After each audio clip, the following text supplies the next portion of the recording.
wabarakatuh. Matananga loma chide, set anajingo, Dolandi Jato, the Egon about Alo, Injana Abati, Jama Chanda Jabasi. Set Jambebigo, Usugo, Dolanine, the Bidoare Azani, the Egomia Alone, two go you body. Select a boy winning it, Yabori Alone leve. Two Jesu Timbido, two go you body. You know, the Napier Council, Pitonsu, you queer toying or Papimalays with a counting kid. Nenero, Sechi Lichine, B can be not on Bibu, Ida Yakamade. The Galo, you know, Biora, in a life from a Samajibusoye. Maruma, Majin and Megon Chidesway. Comenima, Megon Yega. You know, Ari Comenigo, you know, life pure Bidachima, Pian Papido. Now, Nima, Betu got Bello Mede Surago, life net Pian pure Pijabi Bame. But don't let the set people are, you know, peaceful yet. Life Quimbu Jaga, Chinga Dajachi, not the Kuga. Pietine Megon de Ube, Pibibame. Pietine Megon Suraga, Yiji Megon de Pimaba. That you know, you be pure harap today. You know, Roga, the laws say Piduluji Alonga, Pedre Asuya, Pedre Army Surago, a Gigi Miole Bido, Tontani. Lule Lulani, Lule Luani. Let them make yes, I Antoniade Ludugma, Miolinje Api, Pedre Asuya dia Pola Ame. Pedre Army the coup, Amiazo Bola as a true yet, Machima Pie, down down in the Sana Pity. Damet the Chatapema leve, Pedre Asuya the coup people la Busula, Lulu Gugune, Mapina. Taro General Chinley Nalebu Ludi. A good Ludua Miolin down down in the CRPH. Palauti Chuzani the lay. Pari Loni the less of it, doing Jaja, General Matiu, General CRPH, for William Hobu. I met General to it, Jonia. Don't Daluya. True let Chuzanima, Tejare. Tajanoa, who Trubaga lobby lobida Mohu, through Male Kazaja de Chide, through let the get Chuzanime, Piro Turo Pidulurugine, Menapia Maletru Cholime, 8 a young Chuzani Balime. I met Pedre. Asuya dia people, Pedre Army, the yap Tisabusula, pure dial where the case I'm home. To the beach, General Yamananga, Chatamu the Maima, Imadan so what at the mine is she get. General Pilo Sajo, Kadega, Kadika we Pilare, Tango, a good Lumiosu Alonga, Kazani Jar. Korea, the change it mobile, a change in pity. Now so, General the NLD party G 9 beat it, Shamarama, not on Nasaba, not around Setama. 9 beat it, Shamarama, Moonine Sunirama, Lubawa Rashide, Natural Bebas, say so in a so, Matanabu. Kaya, Pinema to also need a Shimale, Bozia, Lubawa Rashi. So da Bales of Mahalumioji say, pitting it. Mahalumioji say, Kitty needed a chow yendi, set ucho yega,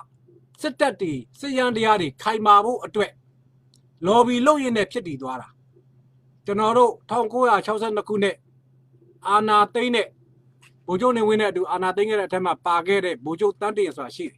General Sombude, Ari Poya, Babiobule Suro, Maro Guare, Kayinu Tida. Now the moon tay, Donato about Yaldame. Oma con type Dwabi. Around Nobia, John Jare. General, set Dilochi, Donat Doughty, Timbelimable. Arichima, Buniwia, Dobi Yabi, and also the Yabi. Through Alon T. Dwalumia. Through Chinema,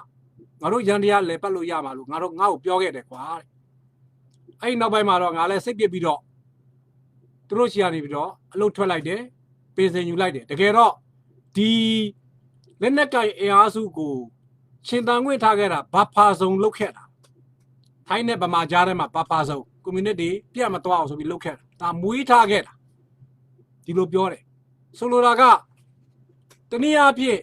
လက်နက်ကင်တွေတောင်းကြနေပါတယ်အဖြစ်သမားတွေတောင်းကြသူတွေဟိုဘက်မှာဆိုလည်းပဲမူဂျာဟစ်တွေဟိုပြီးတော့ရခိုင်တွေ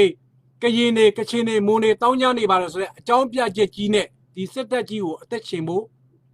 ဒီစစ်တပ်ကြီးအတွက်ပုံပြီးတော့ဘဝတွေပေးဖို့ဒါတွေတိဆောက်ခဲ့တာအဲ့တော့အဲ့ဒီကလာတော့စစ်ကောင်းဆောင်များကဘောင်းမီချွတ်လိုက်ပြီးတော့ NLD ပါတီမှာနိုင်ကတွေတွားလုပ်တယ်လူကြီးတွေတွားလုပ်တယ်ခဲ့ဆက်ဆက်မှာအဲ့တော့ဒီပုံကိုယ်တွေကိုလည်းကျွန်တော်တို့ကတော့ဒါတမိုင်းမှာဖြစ်ခဲ့တဲ့အတွက်အပြစ်ပြန်ပြောနေတာမဟုတ်ဘူးပြန်စဉ်းစားဖို့တော့လိုတယ်လူကြီးမင်းတို့တသက်လုံး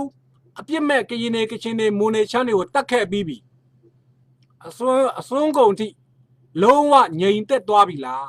လူကြီးမင်းတို့လိုအပ်တယ်လို့မျိုးလူကြီးမင်းတို့လိုချင်တယ်လို့မျိုးဗမာအင်ပါယာကြီးကတီရီငြိမ်ငြိမ်နဲ့ကောင်းစားသွားပြီလားပြန်သုံးသပ်ဖို့လိုပါတယ်ပြန်သုံးသပ်ကြပါလို့လေကျွန်တော်ပြစ်ဒဏ်ရက်ခံပါတယ်အဲ့တော့တကယ်လို့များကချင်တွေကကချင်အုပ်ချုပ်မှုရန်တရားလေးနဲ့ကရင်တွေကကရင်အုပ်ချုပ်မှုရန်တရားလေးနဲ့နေငေါကျွန်တော်တို့ဘာဖြစ်သွားမလဲဒီကရင်တွေကချင်တွေမွန်တွေအတွက်တိုက်ပွဲတိုက်တာဗမာလူမျိုးပေါင်းဘလောက်တည်ဆုံးသွားပြီလဲဗမာလူမျိုးပေါင်းဘလောက်ခြေပြက်လက်ပြက်ဒုက္ခိတဖြစ်သွားပြီလဲဗမာလူမျိုးပေါင်းဘလောက်ကကြွယ်ဝချမ်းသာသွားပြီလေကရှင်နေချီကကြောက်စိမ့်တွေကိုတွားလူတာမျိုးဟိုဒေါနာတောင်ပေါ်ကကျွန်းတက်တွေကိုတွားလူတာမျိုးရခိုင်ပြည်နယ်ကတရားဇာတပြည်လဲတရားဇာတကိုတွားလူတာကြောင့်အဲ့လိုတွားလူပြီးစုလာလို့ကဗမာလုတ်ခေါ်အပ်တော့ဒီလူတို့ကြီးကဘလောက်များချမ်းသာသွားပြီလေဒါပြန်စဉ်းစားဖို့လိုအပ်ပါတယ်တို့မဟုတ်ဗမာလူတို့ကြီးမှာခမရတို့စစ်တပ်ကအလိုကြစစ်ဝါဒီအလိုကြတိုက်ပေးနေရင်းနဲ့ဗမာလူတို့ကြီးကမနိုင်တဲ့ဝင်တို့ဝင်ဖို့ကြီးကိုထမ်းနေရပြီလားဒါလည်းပဲပြန်သုံးသပ်ဖို့လိုပါတယ်ကျွန်တော်တို့ဗမာတမိုင်းအဆက်ဆက်မှာဗမာဘရင်တွေနယ်မြေအတိအကျမရှိခဲ့ပါဘူးရခိုင်ကိုဝင်သိမ်းတယ်နိုင်ရင်စစ်ကြီးတောင်းတယ်အခွန်ဘန္တာဆက်တာတဲ့လက်ပါစိတ်လေးတွေနဲ့အုပ်ချုပ်ခဲ့တာသူတို့ဒီလိုနေလားငါလားဖိခဲ့တာမဟုတ်ဘူးချမ်းပြည်နယ်သွားတယ်ချမ်းစော်ဘွားတွေကအုပ်ချုပ်တယ်သူနိုင်တယ်ဆိုရင်ကောင်းပြီမင်းတို့ငါတို့အခွန်ဘလောက်ပေးဒီလိုပဲအုပ်ချုပ်ခဲ့တာတေချာတဲ့ map တေချာသောမြေပုံမရှိခဲ့ဘူးအဲ့ဒါကိုလည်းကျွန်တော်တို့ကနားလည်ဖို့လိုအပ်တယ်ပြန်သုံးသပ်ဖို့လိုအပ်တယ်အကယ်၍များသူတို့တွေကချီကကျွန်တော်တို့ပြည်တော်စုမှာရန်ပုံငွေ tax ပေါ့အခွန်ပေါ့နော်ရမယ်ဗမာပြည်ကိုပဲဗမာလူမျိုးတွေရှိနေတဲ့အတွက်ဗမာပြည်နယ်ဆိုတာဖြစ်လာမယ်ဗမာနိုင်ငံဆိုတာဖြစ်လာအခုလောက် area ကျင်းမယ်ကြီးရင်ကြီးမယ်ဒါပေမဲ့ဗမာလူတို့ကြီးကကောင်းစားသွားမယ်စစ်ပွဲကုန်ကြစေးပေါင်းများစွာရှိတယ်စစ်ပွဲကုန်ကြစေးပေါင်းအခု Federal Army ဆိုပြီးထူထောင်မယ်အနည်းဆုံး$20မတီးရမယ်ဆိုတာခင်ဗျားတို့နားလည်လာပြီအခြေခံလူတို့နားလည်ဖို့လိုအပ်တယ်ကြီးတောင်ချင်းကတန်ဖိုးရှိတယ်ထိုင်းနယ်စပ်မှာကျွန်တော်တို့တောခိုတုံးကကြီးတွေကိုထိုင်းဘက်ကဝယ်ရတယ်မောင်ကိုလန်းနဲ့အဲ့ဒီတုန်းကကြီးတောင်ရဲ့တန်ဖိုးသည်ထိုင်းဘတ်3ဘတ်ရှိတယ်ဝယ်ရခက်တဲ့ခါမျိုးမှာထိုင်းဘတ်10ဘတ်ရှိတယ်RPG တလုံးထုမယ်ဆိုရင်အဲ့ဒီတလုံးရဲ့တန်ဖိုးကထိုင်းဘတ်900ရှိတယ်တိုက်ပွဲတော်မှာတနက်တစ်လက်ပဲတစ်ချက်ပဲဖောက်လို့မရဘူးရဲဘော်တယောက်ကအနည်းဆုံးကြီး300ဖြုံးတိရမယ်တိုက်ပွဲတပွဲဖြစ်တိုင်းဒီထိုင်းဘတ်9တန်းအထက်မှာကုန်တယ်ဒါလူတွေရဲ့တန်ဖိုးမပါသေးဘူးတေတဲ့လူပြတ်တဲ့လူမုံဆုံးမဖြစ်ပြီးတော့ကလေးတွေမိဘမဲ့ကြံခဲ့တဲ့လူတွေတန်ဖိုးမပါသေးဘူး280တိုက်ပြီးပြီနိုင်သလားဒီဘက်ကကုန်တယ်လို့မျိုးဗမာစစ်တပ်ဘက်ကလည်းကုန်တယ်လူဝင်အားလည်းကုန်တယ်ပြီးတော့စစ်စီရေးလည်းကုန်တယ်အဲ့တော့ဗမာပြည်ဘာဖြစ်သွားလဲဗမာလူမျိုးဘာဖြစ်သွားလဲကချင်ချီကကြောက်တံပရမများတွေဗမာတွေမရတော့ဘူးဆိုရင်ကောဗမာတွေဆင်းရဲသွားမလားအခုရနေတဲ့အတွက်ကဗမာလူမျိုးတွေချမ်းသာရဲ့လားလူလို့ရနေတဲ့အတွက်ချမ်းသာရဲ့လားဒါကိုသေချာပြောပြန်သုံးသပ်ဖို့လိုပါတယ် Japan Nanga so in 20 Burma Machibu. Kabama Chanta on low 9. General Asia Machide, Singapore Nanga. Part 20 Machibu, Beloma, Sabio Sadabo Michibu. Dame Asia Madu, Chanta don't pay or Yatina. A Dika through Taibi Lima Chide Luri. Yamapibu, Samapibu, through a Nyonet, Chusare, Subware Machide, Pinaima Chusa 9, Siboima Chusa 9, Aroturia Chandala. General Bama Pines or a Yang or Bama Nama, Eauri Miawanji the Kulon Pine Tare. Sit down Miawanji de Shidi. Shinri Miawanji de Shidi. Saipio me, Saipio Nanga to Doino, Imadan to watch another Nanga Pietome. Tepama, Taunani Daria. Truma Sauda Womashi, cook up, a good pacoli, wimpy. The Amule, Nenelli music. Taga General Time you quadruple to it. Quadra on low son in a mobuno. Don't that's in our Bioraba. So General Madima, the Munari Bachiles or Soviet Union if you query. Soviet Union if you query Machema, Soviema, the Union you also the Gonsonga Goba Chop City. Goba Chop Gia Tuchia Pu Quetua Ludo, Spring Pitua Ludo, Time be now, quimpu I don't do me, Baja Elo quimpu. A Kayumia. The Soviet Union Jigo, Ilo released Malobi like Busui. Naye Racha Pedrichima, Puque Dwame. Aro, General Solura. The Galumia celebrated Nilanga la Pita Mesui. Bama Lumojin Jamago, Tepamabi, Obamabi, Shibamabi, Nobamabi, Quema. Lunga music de ala di Quera down, Canjino. Aro, Generoga, Congo Gilin in Sinabulu. A graduate General see jet Tame. I think I'm a Neko Tame. So ye, Yugoslavia look women. Yugoslavia look where they come. Sub goes on the yard, they can let you there, ICG out there, ICG out there. No so much. Lumula take a jaware, Pialdware, they can let you dware, go about shot, they come a pieke uno. Borrow accent, they come a pieke. Sub did they come dware. Time Quavare, Time Quavara, sub Lumio Bapile. Maquagi no not Tainta de Boama, throat a compete. Cababa Marco, so pieta dware, throw Blumamijim. Throw a draw. Sabia Libe China Chima, Siwa Pia Low 9, 2 de Lare, Pumpula. Louis Luia Pian Willare. General Ubama Chivo Doraba. General Yamananga Piti Muga. Panet to Le Suro, Indonesia Netu. Indonesia so that Nangangia. And now Nanganga, Dash to Portuguese, the English, Moshokin Kalama. A Kulo Nanga Mohu. Two so water to Java Soba, Sumatra Soba. I don't two so one at 2 ya Ocho Nida. Ocho Nida. And now Nangandari will are Ocho de through Ocho Mu municipal, through Ocho Mu territory through a Tama like it. Tama like that do it. Lola Yarachima, I tamal de name type to again. Hello, Indonesia Lopilla. Arima, a song Yama Chide, Tidi Brunei Nangamua. Naroga, Indonesia do Lola Yubu, Ro Isima, you may look your like dog. Through a Tija Pibido, Nangali the Kuchang. General Yamananga, English moving in Noa, name it the Memushi. Yakana Dija Nangam Yakana Yuria, Yakai Yuria, Ada Manipura Sura, Amabini, Agaulai, through a Twatide, Yuria Bina Agaulai, Bama Wintide, Yalo Yara Bango Ocho Dare, Name Martina Yadidai. Arima, English will a Bidoma, Yadabo Sayocho Bido, Yakaine, Yuriaga, Bamari, take Kachin Dangani Bido, King Witwari. Now Yanabo Sayojo. Bidoma, Englica, Ocho de, Obama Bio, Bido, Alebango Ocho de, Bido, Tauchia Chesanga Nobama, Kachingo, and a Zichin Lowlight. Not the Mayan Pame. Did the mind of Yolo 2 Quanira Mohobu? ကျွန်တော်တို့ကအမှန်ကိုစီစစ်ပြီးတော့ဘာဖြစ်တဲ့လဲဆိုတာပြောရလောက်ရတော့မယ်တခုရှိတယ်အုတ်ချုပ်တော်သူများကျွန်တော်တို့ဗမာတွေဒီနှစ်ပေါင်း60 80အုတ်ချုပ်ခွင့်ရခဲ့တယ်တိုင်းပြည်တစ်ခုကိုစီမံခန့်ခွဲခွင့်ရခဲ့တယ်ကျွန်တော်တို့အသုံးမကျတာကျွန်တော်တို့ဝန်ခံရမယ်ကျွန်တော်တို့အသုံးမကျလို့ကျန်တဲ့လူတွေကခွဲထွက်ချင်တာအကယ်၍အသုံးကျခဲ့မယ်ဒန်းတို့ညီများဖြစ်ခဲ့မယ်စီးပွားရေးလွတ်ပိုင်ခွင့်တွေရခဲ့မယ်နော်နိုင်ငံရေးလွတ်ပိုင်ခွင့်တွေရခဲ့မယ်ညီရင်ကိုလိုခင်ဗျားတို့ကျွန်တော်တို့ဗစားပြောသလိုညီရင်ကိုစိတ်တကယ်ချိခဲ့မယ်ဆိုရင်ဘယ်သူမှခွဲထွက်ချင်မှာမဟုတ်ဘူးအခုလည်းပဲတကယ်စနစ်တကျရိုးသားဖြူစင်စွာတိဆောက်မှာဆိုရင်ခွဲထွက်ချင်တဲ့လူရှိမှာမဟုတ်ဘာကြောင့်လဲဆိုတော့ကချင်ကခွဲထွက်တယ်လားသူ့မှာပင်လယ်လမ်းကြောင်းမရှိဘူး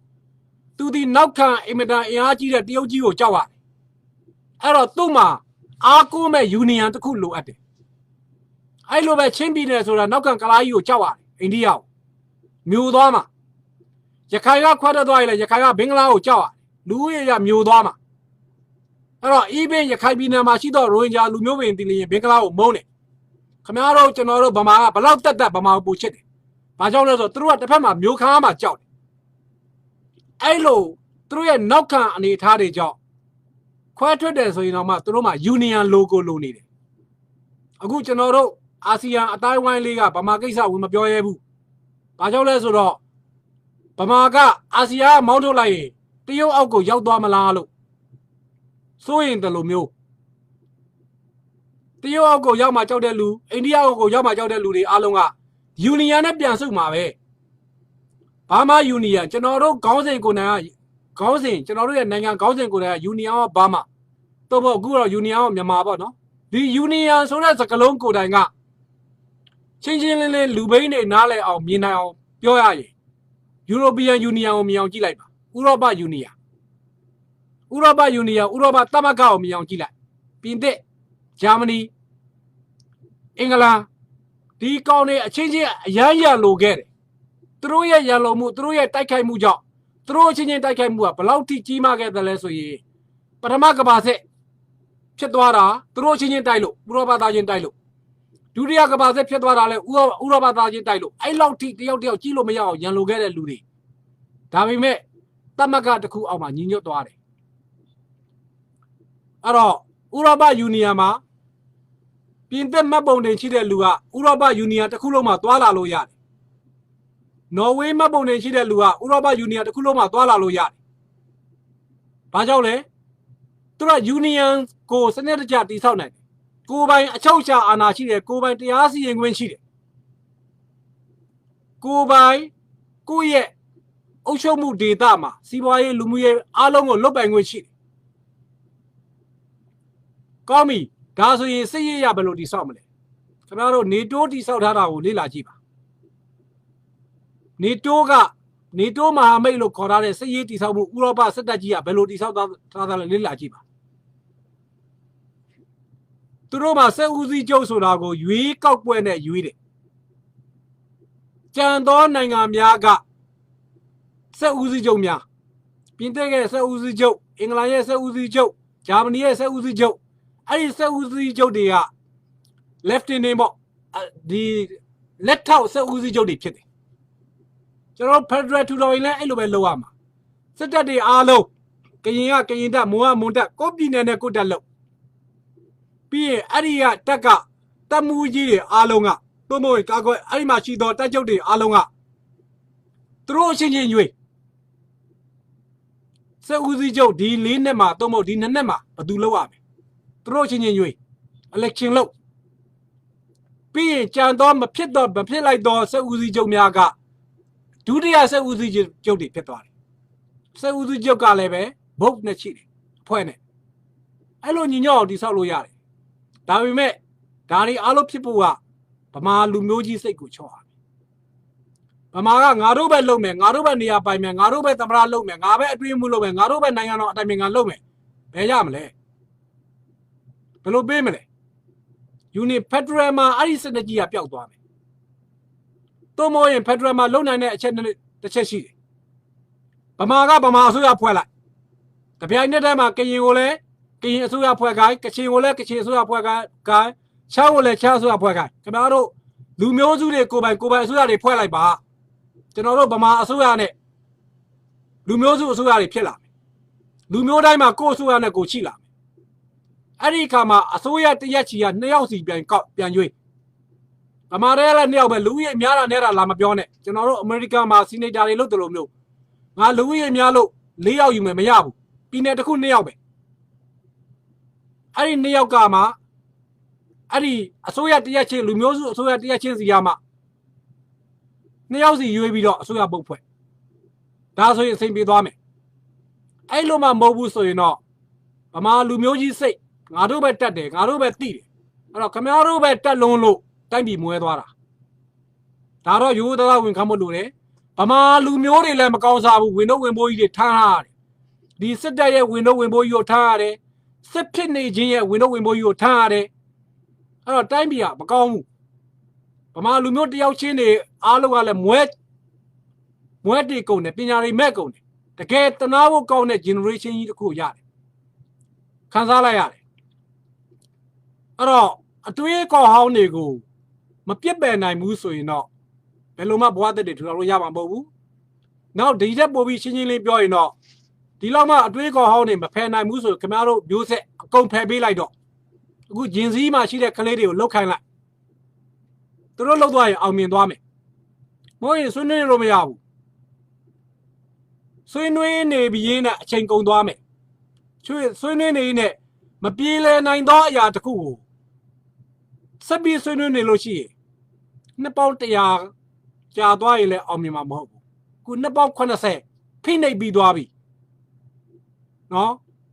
ဟိုကချင်နေကရင်နေမွန်နေကိုတတ်တာခဏထားစောစောတုန်းက NLD မှာပါခဲ့တဲ့လူကြီးတွေအားလုံးကိုယ့်ဟာကိုယ်ပြန်စဉ်းစားကြည့်ပါခင်ဗျားတို့တွေဗမာလူမျိုးချင်းလည်းမြောက်စွာတတ်ခဲ့ပါပြီခင်ဗျားတို့ဥဒအရေးခင်းမှာလည်းတတ်ခဲ့တယ်မိုင်းရပြည်မှာလည်းတတ်ခဲ့တယ်ကျိုးဆွဲမှာလည်းတတ်ခဲ့တယ်88မှာလည်းတတ်ခဲ့တယ်90မှာလည်းတတ်ခဲ့တယ်97ဘင်းချွေဝါရောင်မှာဖုန်းကြီးတွေကိုလည်းတတ်ခဲ့တယ်ခင်ဗျားတို့ကိုယ့်အကိုကိုယ့်လိုက်ပြကိုပြန်စဉ်းစားကြည့်ငါတို့လိုက်ပြလုံးရဲ့လားငါတို့ရဲ့မဟာဗမာဝါဒကြီးအောင်ငါတို့လူမျိုးချင်းချင်းကဘလောက်တတ်ပြီးသွားပြီလဲဒါကြီးကိုပြန်စဉ်းစားဖို့လိုအပ်တယ်အဲ့တော့ပြန်မစဉ်းစားနိုင်ဘူးဆိုရင်ကိုဒီမဟာဗမာဝါဒကြီးအောက်မှာကိုလူမျိုးအချင်းချင်းအောင်တတ်တယ်ဆိုရင်ခမရတို့ကဖိနှိပ်ချင်တော့ငကိုကလေးကစီမံချက်ချထားတော့လူမျိုးစုတွေအပေါ်မှာခမရတို့ဘလောက်တတ်ပြီးပြီလဲဆိုတော့ကိုယ့်ကိုပြန်စဉ်းစားပါအဲ့တတ်ပြီးတဲ့စိတ်တွေနဲ့အခုချိန်ထိငါတို့ဗမာပဲအစိုးရဖွဲ့မယ်ငါတို့ဗမာကပဲသမရလုပ်မယ်ငါတို့ဗမာကပဲဝင်းကျုပ်လုပ်မယ်မဖြစ်နိုင်တာတွေကိုဘယ်သူမှလက်မခံနိုင်တာကိုဆက်ပြောလို့လေကျမတို့ဖြစ်လာမှာမဟုတ်ဘူးအဲ့လိုမဖြစ်နိုင်လေစက်ဖနက်အောက်ပါခင်ဗျားတို့ကိုယ်တိုင်လည်းပဲလက်ရှိစစ်တပ်ကနားပြီးတော့အတိုက်ခံနိုင်ငံရေးပါတီလို့တော့ခင်ဗျားတို့ကိုယ်တိုင်ကိုခင်ဗျားတို့မွေးခဲ့တဲ့စစ်တပ်ကပြန်ထောင်းနေပြီတတ်နေပြီခင်ဗျားတို့ရဲ့သားသမီးတွေလည်းအသက်ခံနေရပြီအဲ့တော့ဒါကြီးကိုပြန်စဉ်းစားဖို့လိုအပ်တယ်ခင်ဗျားတို့ပြောမှာပေါ့စေတနာနဲ့ဟုတ်တယ်ကျွန်တော်တို့ရွာမှာငယ်တုန်းကကျွန်တော်တို့တွေက native လူမျိုးတွေဆိုတော့ဘာမှမသိဘူးဗျတုံးတယ်အဲ့တော့အဲ့ဒီမှာကောင်လေးတယောက်ကအရန်ဆင်းရဲတော့ကျွန်တော်မလေးရှားသွားတော့မယ်လို့ပြောတယ်သူမိဘတွေကနှိတ်ကွက်ထားတယ်မသွားဘူးသူတိုင်းတစ်ပတ်သွားရင်တရေမရှိဘာမရှိဖုံးမရှိအဲ့ကဘာမှလည်းမရှိဘူးပျောက်သွားမယ်တေသွားမယ်ကိုယ့်အကိုကိုရွက်မှာကိုယ်အေးရနေပါမိဘတွေကစေတနာနဲ့ဖိထောင်ထားတယ်စေတနာနဲ့ကျွန်တော်တို့ကလည်းအဲ့ဒီလိုဖောက်ထွက်သွားမယ်မလေးရှားသွားမယ်ကောင်လေးကိုတော်တော်ကိုလူဆိုးလူမိုက်လို့မြင်တယ်လူကြီးစကားကိုနားမထောင်ဘူးကြေးရွာမှာရှိတဲ့ဆရာတော်ကြီးတွေရဲ့ဆုံးမစကားကိုနားမထောင်ဘူးဟိုကောင်လေးကဘာပြောလဲဆိုတော့တော်သားပါဗျာတဲ့ခင်ဗျားတို့နဲ့နေကျွန်တော်မွဲမှာပဲတဲ့ဆက်သိမှာပဲတဲ့ကျွန်တော်ဒီလိုပဲလဲထုံနေရမှာတော့မှာကျွန်တော်သွားလိုက်တော့မှတေတာပဲအေးတဲ့နောက်10နှစ်လောက်ကြာတော့တရင်လုံးဝပြတ်သွားတယ်နောက်10နှစ်လောက်ကြာတော့ဒီကောင်တိုက်နဲ့ကားနဲ့ဖြစ်သွားပြီကျွန်တော်တို့ကမွဲနေတော့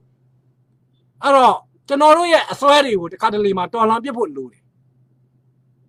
ဒီဟာကထင်ရှားမြင်လိုက်ရတဲ့မြင်ကွင်းဖြစ်တယ်အဲ့တော့မှကျွန်တော်တို့ကနိုးတဲ့အချိန်မှာကျွန်တော်တို့10နှစ်နောက်ကျသွားပြီသူက10နှစ်ကြိုပြီးတော့ချမ်းသာသွားပြီအဲ့တော့ကျွန်တော်တို့မှာစိတ်ဆုံးဖြတ်ရမှာတစ်ခုရှိတယ်မင်းတို့စစ်ဖက်နှက်အောက်မှာနေရတာနဲ့စာရင်သိရတာမြတ်တယ် Ari say no Tana ye. Time be going up a pilequa. Me no Pinnacle Kalima do time be quite up a pil. No choose army. I know say no choose I. The Kera Omina in Muqueva. Then to be there yet. The Kera Omina, Kukagia, Kim be near my Oka, be now, Bamari, Miashi. I love Bama Bine, look your Yadi Malaka, Miashi, do the co yawning. The Mama Camaro, time you go out as well, Jing, Camaro Boa, Camaro Tatari. Camaro Lumio Boa, Camaro Tatari. Camaro generation with a Camaro Tatari. I Jinia, Camaro Boa, Piantada. A man get Tara, Ludu or Jindavi said that the Mia. Camaro Chusa like that. Tame Kojin ko mean it, Camaro Docaria, Camaro Kazania. Camaro Pianton da Poluabi, a Malumioji Warao, Piabido. Piana on a piame. My piano is a baby like Arama Piana, you that we call it. Pony will be easy in the light. I love my piano muso in a time equal Ama, Chowder to equal Alma, Dine. The man of Pimaria, Kaliri, block the Robney, the Yepaima. Camaro got I know to equal G. Ne Joshi Vido Sweater, Chio to Amaluia, Majuiro. Maju in Naimu. Maju in I know, Camado, Joshi Sweater job. A cook, look at Bambalot the Robin. Oh, look at the Boao, Camaro Tata, Camaro Tea Campedome, Diwara, you, Soloba. Amiazo, a causa Tisaba. General Tisa Namo. Another Indonesia, Indiado, General Tengasa, you know Yari. Indonesia, General Madunia, Miani. Through less Sanajan Oma Niger. Tame through ye. Piaule Moody. Through ye. Piaule Yere Tadi job. Dine Quadra Maboro, Urogazo, Achili by Lepiora. Lumiomutu, Quadrachine. Tame Nobama, Trua, the Kego. No matter that. A cause look choose on it to it. Quadra, so there's a Galumpia. How long ago Indonesia eat a cool, what chanta law, but no longer the city Pola. Camarama, Gucci, Quadama, Chowder, so they say that. Can you go Pila, Kachingo Pila, Gado, and the Yalu Camaro, Sima can't go going like Nepal Conasayaga, Bama Lomapia. Sabiro, Chemalalo, cheated, not on the side, no by my Camaro, Bama Melotabu. Looked at it. Yampian Yalemashi, do you call them you, Uno de Japan? I love your name. Now let me tell you, the girl let him a bapilla. Let him a below such a boy, Lamel Dwabine. Camaro Bama Mapis in Gabu. Anna Taylor Chi and Bapilla Name, so I will come out of Mapis in Gabu. Dine, Camado job, looking at my piece at the yard. A die of Paba. Die Pabo look a day. No so 30 time. Naro Bapilla, Guaqueva or Bapilla. Naro di set you out of Maneu.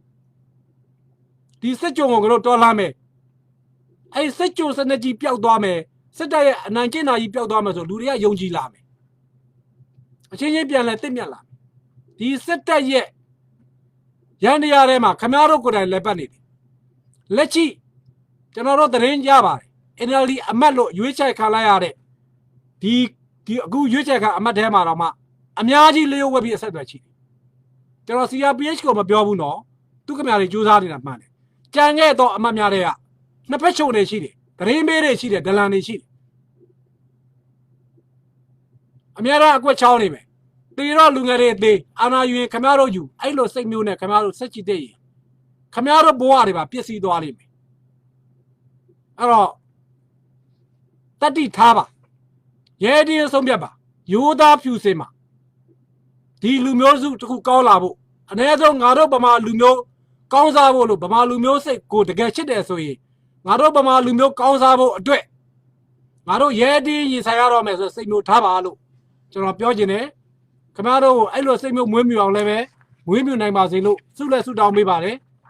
No, Janoya Dine, Life Car. Camaro de Bamalumoji, say go Piabido.